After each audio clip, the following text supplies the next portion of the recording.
A mediados del siglo XIX, Guadalajara era una ciudad bullente, se había convertido en uno de los centros políticos y económicos más importantes del México independiente.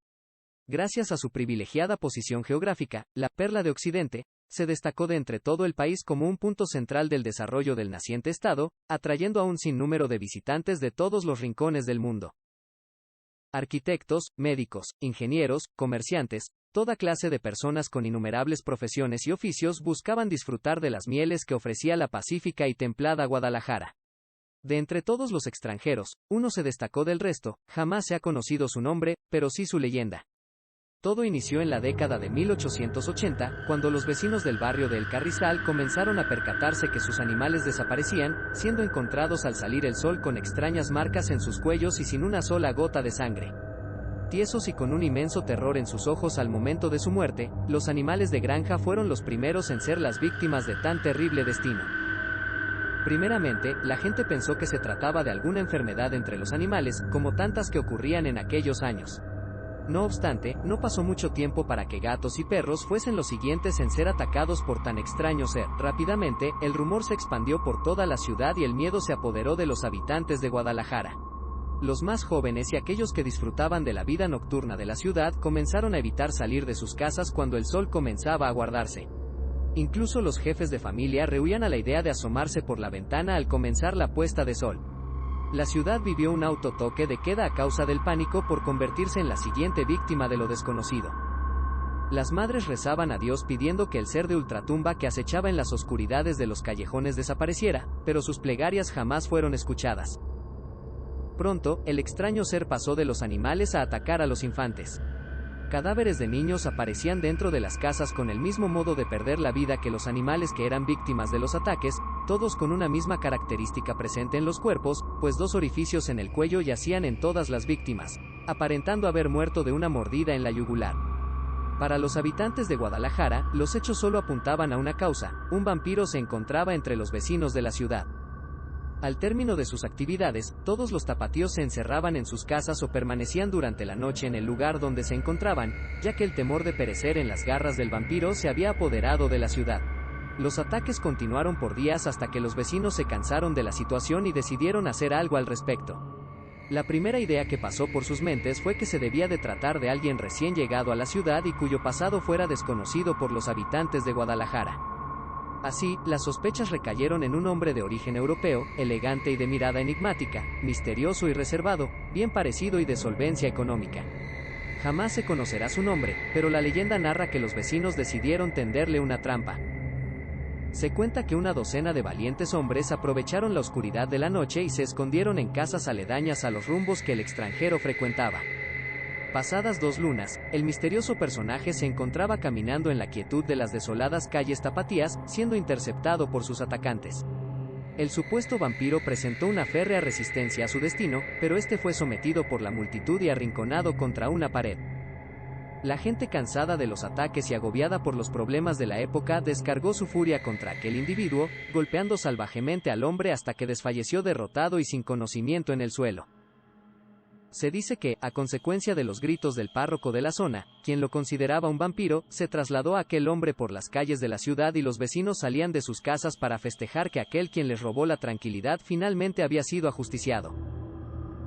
Cientos de personas se unieron a la muchedumbre que caminó hasta el Panteón de Belén para enterrarlo vivo y evitar que las penurias se repitieran en la ciudad.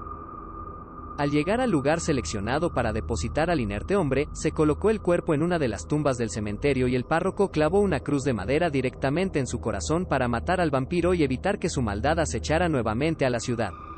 Algunos narran que aquel misterioso hombre tuvo un último momento de lucidez y lanzó una maldición a todos los habitantes de Guadalajara, pues, si estos lo consideraban un vampiro, algún día regresaría para vengarse de todos aquellos que le arrebataron la vida.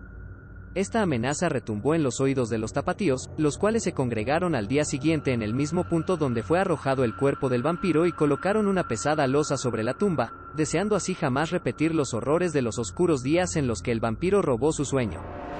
La sorpresa fue mayúscula al paso de los días, ya que la gente seguía realizando los entierros habituales del Camposanto, hasta que alguien notó que un árbol de camichín nacía de la cruz de madera clavada en el corazón del vampiro.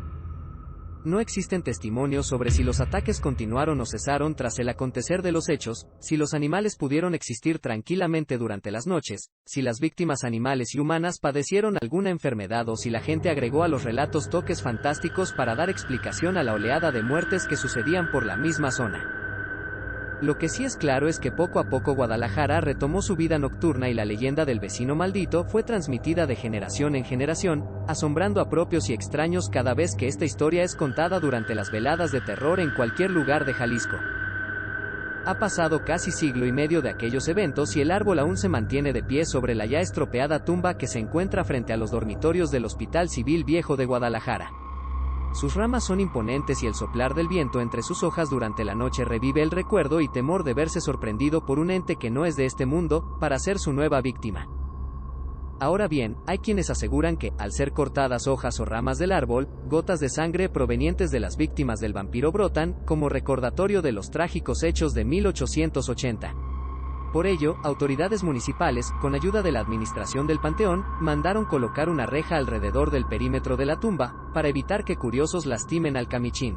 Narra la leyenda que el día que el árbol caiga o que consuma por completo la tumba que yace debajo de él, el vampiro regresará del inframundo y cobrará venganza contra la sociedad tapatía, sociedad que le quitó la vida al europeo cuyo su único infortunio fue encontrarse en el lugar incorrecto, en el momento equivocado. Para quien se atreva a visitar la tumba, se debe ingresar al panteón y caminar hacia su derecha, en dirección a la pared que une al cementerio con el Instituto Jalisciense de Ciencias Forenses. Al topar con la pared, debe girar hacia su izquierda y caminar entre las tumbas, pues esta se encuentra a la mitad del patio del Camposanto, frente a la pared de los dormitorios del Hospital Civil Viejo de Guadalajara, en la parte más despoblada del mismo y yendo hacia la zona de la fosa común. A quien no se aventurarse a dicho sitio, se le recomienda presentar sus respetos ante el desconocido cuyo cuerpo permanece bajo ese árbol, para evitar que su furia recaiga sobre él y sus descendientes, una vez que la maldición vuelva a las calles de Guadalajara. Gracias por ver el video. ¿Te asustó la historia de hoy? Entonces estoy seguro que te encantarán las más de 50 leyendas disponibles en mi libro, El Panteón de Belén. Dentro de sus historias, lo puedes encontrar en Amazon en formato Kindle e impreso. Te dejo el enlace en la descripción. Puedes apoyarme con un me gusta y compartiendo este video para que las leyendas lleguen a más personas.